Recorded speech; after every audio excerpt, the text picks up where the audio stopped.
বরমশাইয়ের ছুটির দিন মানেই বাইরে ঘুরতে যাওয়া আর একটু খাওয়া দাওয়া। সো হ্যালো এভরিওয়ান, কেমন আছো সবাই? যেহেতু বরমশাইয়ের আজকে ছুটির দিন, সেই জন্য বিকেল বেলায় ঘুরতে যাওয়ার জন্য রেডি হয়ে যাচ্ছিলাম। যেহেতু তোমাদের আগেই বলেছিলাম আমি ঘুরতে প্রচুর পরিমাণে ভালোবাসি, সেই জন্য বরের ছুটির দিনগুলোতে বর আমাকে কিন্তু বিকেল বেলাতে ঘুরতে নিয়ে চলে যায়। আর বরমশাই কিন্তু জানে আমি ঘুরতে কিন্তু ভীষণ ভালোবাসি।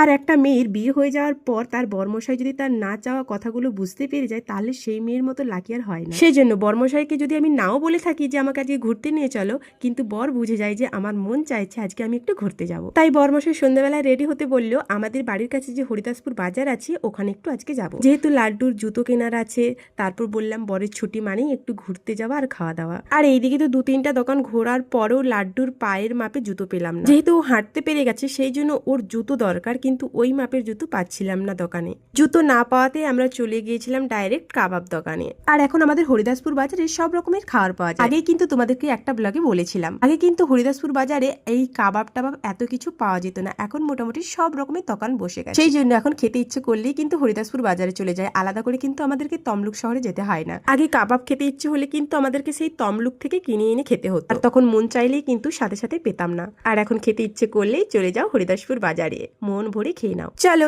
এইদিকে কাবাব তো আমরা অর্ডার দিয়েছিলাম, আমরা দিয়েছিলাম রেশমি কাবাব। তারপর আমাদের কাবাবটা রেডি হচ্ছিল, আমরা বসে বসে ওয়েট করছিলাম। আর এইদিকে লাড্ডুকে দেখো খুব দুষ্টামি করছিল, কারণ ওকে ছেড়ে দিলে ওকে আর দেখতে হয় না, শুধু এপাশ ওপাশ ঘুরে বেড়ায়। চলো, ফাইনালি আমাদের রেশমি কাবাব চলে এসেছে। চলো চলো এবার খেয়ে টেস্ট করে বলি কেমন খেতে লেগেছে। আমার জিভটা গেল পুড়ে।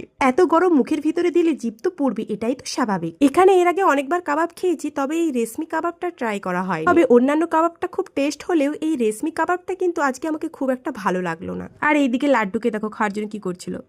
কি তুমি খেতে পারবে না তো, গরম হাতে ছাকা লাগছে।